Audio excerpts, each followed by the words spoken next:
So that's a metre there. This is 1 square metre, and the average cost of land where I'm standing right now in Albert Park in Melbourne is a staggering $13,915. The total cost of land for this single car park is $200,000. Oh, that makes you depressed. With a price tag like that, it's clear we're in the middle of a housing crisis. And there are a lot of things that have been blamed. I think there's one culprit though that's not getting enough attention, and that's car parks. You might think this is pretty innocuous, a couple of bits of paint on the road, a few slots underneath an apartment building, or even an entire block to park your car. But I think there's a good reason why the humble car park is part of the complex problem that's holding back a generation of homeowners. To understand this crisis, there's one person I really wanted to talk to, housing advocate Geordie Vandenlam, aka Purple Pingers. So what does pingers mean? I don't know.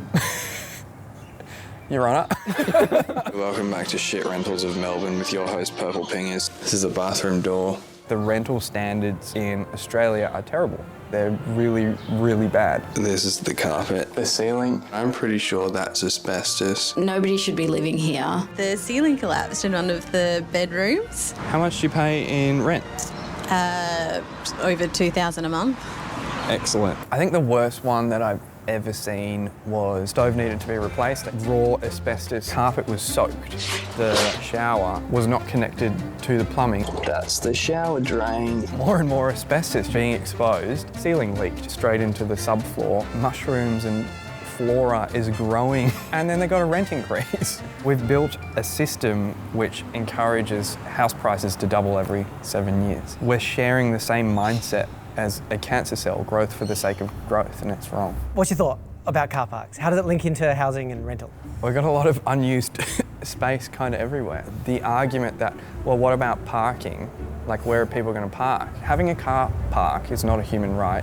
Having access to housing is a human right. Like, I don't really have time for that argument. If we're going to increase supply, you've got to use space that is close to infrastructure. You can't keep sending people further and further away from their work, their family, their support networks, and car parks exist en masse. It's a really good land to have someone live in. Have you heard of the heritage listed car park in Melbourne, the one that came up? I'm in a car park right now which has just been put on the Victorian Heritage Register. That's right, this space right here has been described as having important cultural value for the state.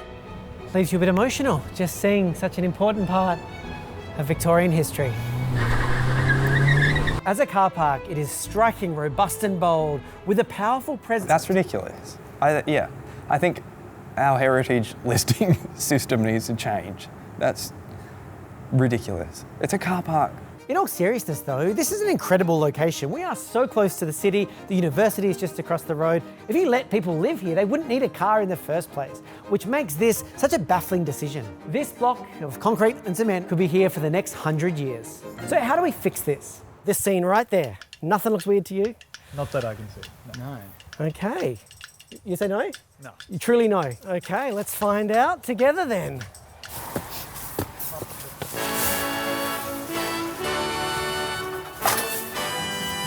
And that's how you parallel park, right there.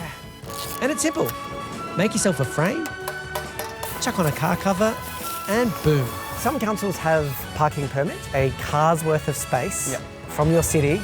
For how much? $120. And what is the cheapest rent you've come across Definitely in not your that. studies? And there you go. A $200,000 space can be yours for the low price of $120 a year.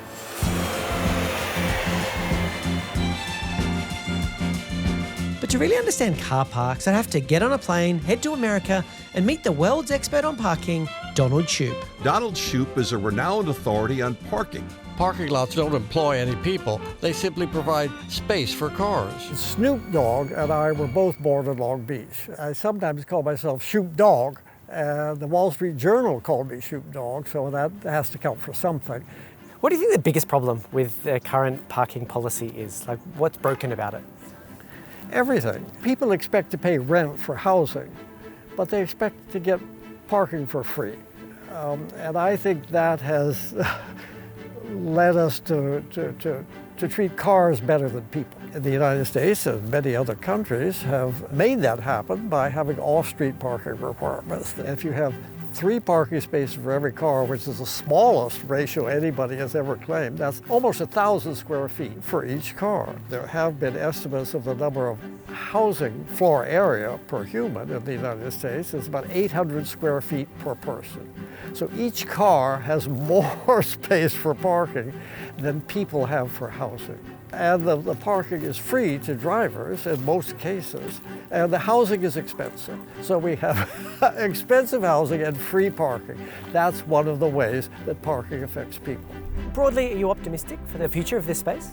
I think so. I think the high cost of free parking was published in 2005, and I thought it was going to change the world, and nothing happened. But now things are happening very fast. Some things in life take much longer than you thought to take it would happen, and then it happens much faster. The state of California has prohibited all cities from requiring any off-street parking within a half mile of public transit. And this is the sort of thing that had never happened before. I mean, I've never even thought about it. It probably hasn't happened in Australia. It has happened in New Zealand. The entire nation prohibits off-street parking requirements in any city. New Zealand has it right. Parking requirements are a huge part of the problem. Any space which is spent on cars is space where people can't live. But things are starting to change, with states looking to update their minimum parking requirements. So there's a lot we could do to turn car space into housing. But until then, there's one way we can reclaim car space.